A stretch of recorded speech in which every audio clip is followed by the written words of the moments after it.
state champs picking up a new title. There are new queens of the court showing off their new hardware. Those Quad West giants from Upper St. Clair and Mount Lebanon were banging heads this past Friday night. And this young lady has a new honor to add to her collection. Hurry up, finish drying that laundry, because the Foodland Pepsi High School Sports Week show is on the air.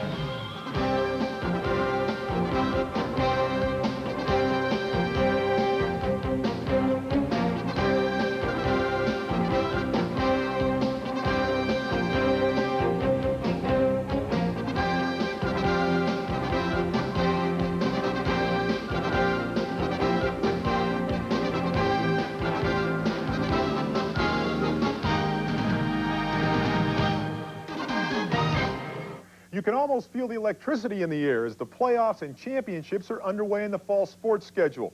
Hello again, everybody. I'm Mark Malone, your host for the Foodland Pepsi High School Sports Week show. The battles for conference titles and playoff spots put a lot of heightened interest into the final games of the regular football season. And that interest was certainly at a peak at Monterelli Stadium Friday night as the North Hills Indians played host to their Quad A North rivals, the Tigers of North Allegheny. First place in the division was at stake with the North Hills Indians on the warpath to avenge last year's loss. Down by 7 in the first quarter, Bob Lewis pops through the line of scrimmage on the trap play and goes 17 yards to even the score for North Hills. After another score by the Indians, North Allegheny used a trap of their own to spring Kevin Rock on this 64-yard run right up the middle. Nobody's going to catch this guy. And that evens the score at halftime, 14-14. In the third quarter, North Hills calls on Brian Felicetti for the off-tackle play. It works to perfection. The 6-yard score and the lead.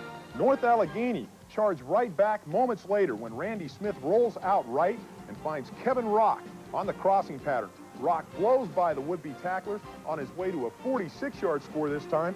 The 2-point conversion was good for a 1-point North Allegheny lead. Then, with 19 seconds left, Chris Alcorn attempts a field goal to clinch the game for North Hills, but the kick's blocked by Matt Half. That put a lid on the North Allegheny win, and the Quad North Conference title celebration began. The Greater Allegheny Conference title was at stake when the Highlands Rams took on the Valley Vikings in a AAA confrontation. First quarter action. 3rd and 10 from the Highlands 37. In the black jersey, Valley quarterback Bill Curry can't find an open wide receiver on the drop back and scrambles out of the pocket, picking up 35 yards all the way down to the 3-yard line before he's knocked out of bounds.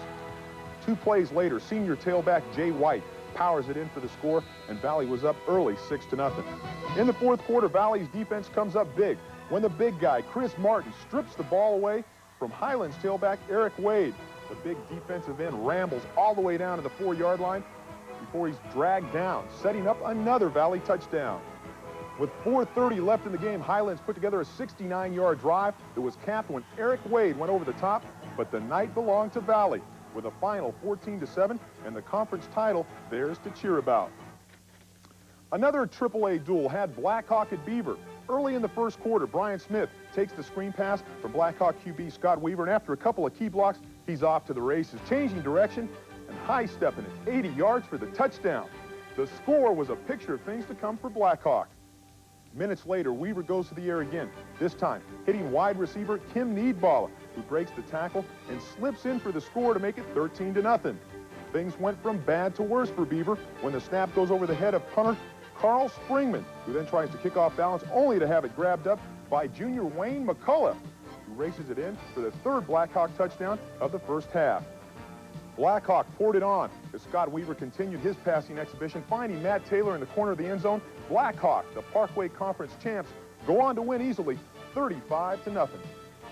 When two teams with championship traditions meet, everyone sits up and pays attention, particularly so when both of those teams are undefeated within their conference and playing for first place in the final game of the regular season. That was the setting Friday night in the Quad A West as the top-ranked Blue Devils from Mount Lebanon took on their rivals, the Panthers from Upper St. Clair, in our big game. It was standing room only at Upper St. Clair's Panther Stadium for this Quad A clash. The intensity of this rivalry was etched on every young face before the kickoff, and the coaches knew whoever would win would have to play with that same intensity. On defense, you're going to do what you've done all year. You're going to hit them. You're going to get 11 men to the ball, and when we get there, we're going to knock the snot out of them. Now, let's go, Eric! Let's beat some shit! Let's go! Let's go! In the first quarter, Mount Lebanon in the white uniforms was on the move when Frank Tinnemeyer tried to use the aerial attack, but Rick West intercepted and returned to the Blue Devils' 33-yard line. The Panthers used the ground game, combining solid runs from fullback John Thomas and halfback Jerry Heath to work the ball to the 1-yard line in 7 plays. The 8th call was for the senior Thomas, and he plunged into the end zone for the first touchdown. Then both defenses got gritty. Into the second quarter, the hard pops could be felt on both sides of the ball as neither team wanted to give an inch. 2 high-powered offenses sputtered as the linemen thumped each other. Linebackers hauled down the running backs, and defensive backs choked off both passing games. The crowd loved every minute as the slim 7-0 lead stood up into the fourth quarter. On Mount Lebanon's first possession in that frame, Upper St. Clair's D got the upper hand and shut the Blue Devils down deep in their own territory. The punt exchange gave the Panthers the ball just 37 yards from pay dirt. Mike Phillips clipped off 8 yards on this scamper. And 3 plays later, the fullback, Thomas, lunged in from the 1 to stretch the slim lead to 2 touchdowns. The next series made the game as Upper St. Clair's defense put the pressure on Frank Tinnemeyer. He came up blank on his next 2 passing attempts. Then, on 4th and 10 at his own 44, Tinnemeyer tried a pitch out. That was fumbled and recovered by Upper St. Clair's Eric Claw, and the win was sealed for the Panthers. A defensive gem that was theirs, 14-0. Mount Lebanon senior linebacker Mike Carestas felt it was a typical backyard brawl between the 2 teams. So this game, it was just a physical game. We know what they're doing, they know what we're doing. We just have to outplay them. Whoever hits harder wins. Tim McGarvey was leading the hit squad for Upper St. Clair's D. We knew what they were going to do sometimes before they did.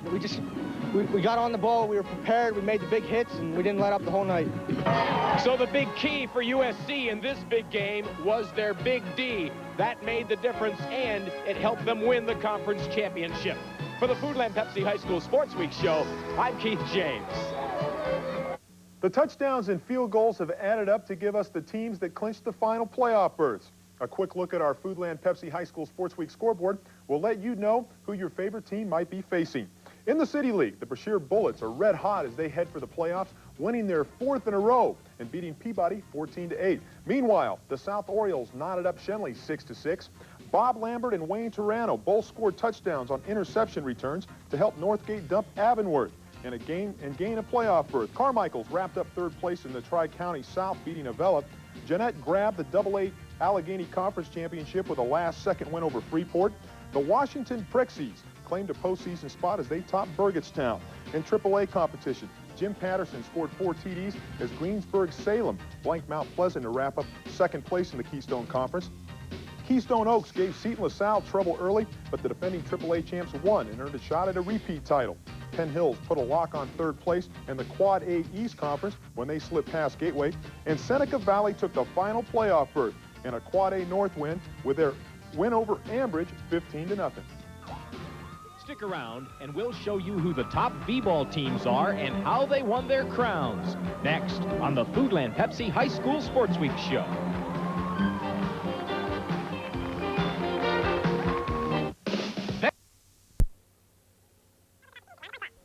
Hundreds of fans jammed into Robert Morris's Sewell Center to watch the Final Four of girls volleyball, with both the semifinals and finals being held there last Wednesday.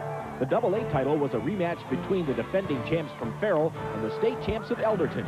The ladies of Farrell took charge early in Game 1, slamming home points on spikes like this one from sophomore Mitzi Carter.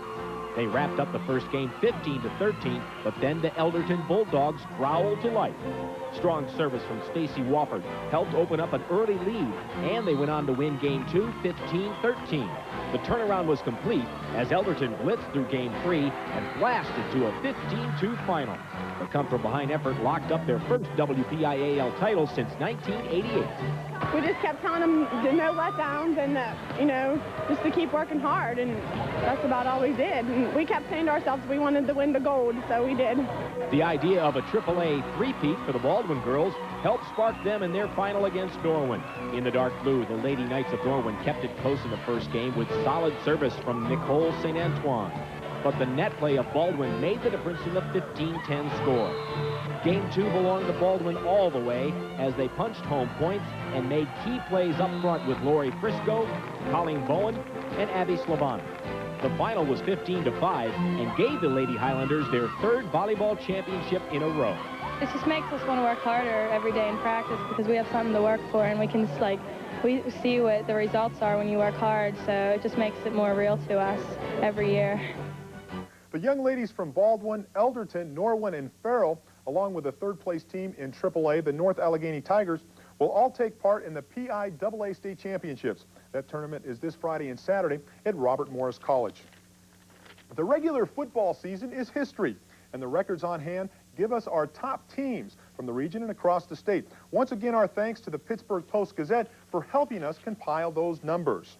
The football standings for all of Pennsylvania reflect well on teams from our region. The McKeesport Tigers wind up 9th, while Upper St. Clair jumped all the way to the number 6 spot with their big win over Mount Lebanon. With the Blue Devils tumbling out of the state's top 10, North Allegheny climbed up to 3rd spot. The undefeated Connellsville squad is now number 2, and Central Bucks West remains on top. In the Quad A rankings, Connellsville inherits the penthouse, while North Allegheny and Upper St. Clair are right behind. The AAA standings remain unchanged from a week ago. At the AA level, Charleroi dropped to 5th, Riverside is now 2nd, and Aliquippa is back on the list at number 3. Southside, Beaver, and Duquesne move into the single A lineup. And in the City League, Westinghouse finishes up on top and will face Shenley next Saturday in the playoffs, while Perry faces Brashear next Thursday at South Stadium. Well, the Foodland Pepsi High School Sports Week show will continue to rank the top football teams until the final week of the playoffs. So keep watching to see if your favorite team can move up the ladder by December 1st. There were plenty of thrills on the soccer pitch this week, with semifinal and championship matches alike being played. Keith James brings us the highlights, starting with the City League title matches that were held at South Stadium this past Thursday. It was a double dip of success for the girls and boys teams from Taylor Alderdice. In the girls' game, first half, sophomore Alex Falick put Alderdice in front with this unassisted goal.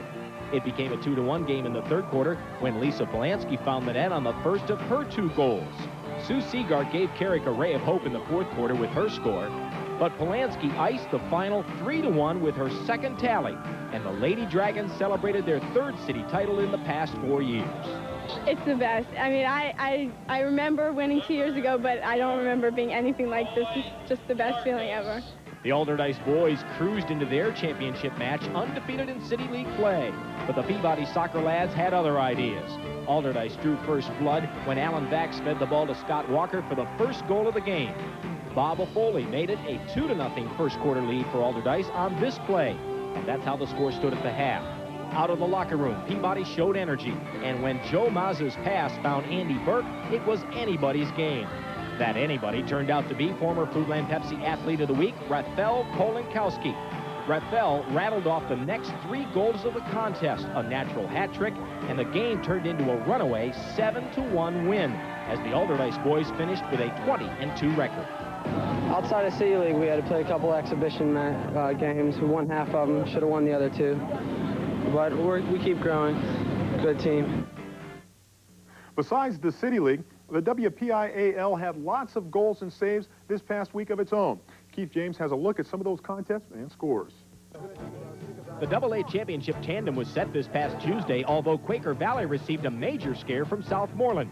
Southmoreland sent the game into overtime, scoring this penalty kick with just 34 seconds left in the contest.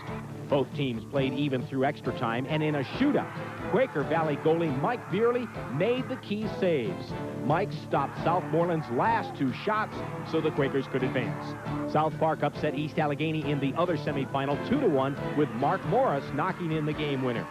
At the AAA level, Fox Chapel nipped North Allegheny 1-0 to remain undefeated at 22-0. Meanwhile, Upper St. Clair overcame a 1-goal first-period deficit to beat Mount Lebanon 2-1. The Mount Lebanon girls picked up their playoff win this past Thursday by shutting down the girls from Fox Chapel. Emily Wicker notched the first goal for the Lady Blue Devils. Then Aaron Butcher chimed in with a pair as they won 4-0 and advanced to the girls' finals to be held this Monday. 2 first-quarter scores were all the goals needed for the Quaker Valley girls as they tripped Upper St. Clair's gals 2-0. Ann Tiramacco knocked home the first goal on this long boot, and Julie McDaniel added the other goal of the game for the Lady Quakers. Congratulations to all those soccer winners. Well, is your school or sport approaching a special milestone? Do you know any athlete who has overcome a great deal of adversity to compete?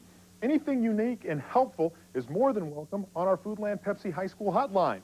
The number is 859-3300, and we can always use your suggestions. Better yet, send us your information. The address is 3 Norfolk Drive, Coraopolis, Pennsylvania, and the zip code is 15108. We look forward to hearing from you. A look at the ladies of the court is coming up, along with an athlete of the week who has more than backyard bragging rights. So stay tuned to the Foodland Pepsi High School Sports Week show.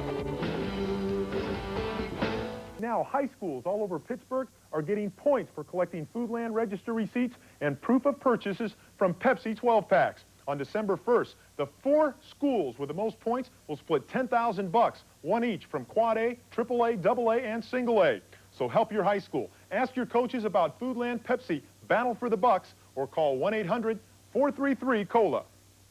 The title matches in boys and girls soccer. Keith James checks out those events and more with our look ahead. The top teams in the WPIAL soccer ranks have laid claim to their respective titles, and next Sunday we'll profile the boys and girls who won and show you the goals that got them there. On the ladies' side, the Mount Lebanon Blue Devils are making their 3rd trip in a row to the championships, and they'll be challenged by the 23-0 Quaker Valley squad tomorrow. The WPIAL will announce football playoff pairings on Monday, so we can't yet tell you who will play whom, but we can tell you that all conference winners and first-place teams receive first-round byes. Second-place teams in each division will play host to third-place teams from another section. Remember, the countdown is on for the Foodland Pepsi Battle for the Bucks contest, as 4 high schools will get to share in $10,000 of a grand prize. To help make your school a winner, keep collecting those proof of purchase seals from Pepsi 12-packs or register receipts from Foodland.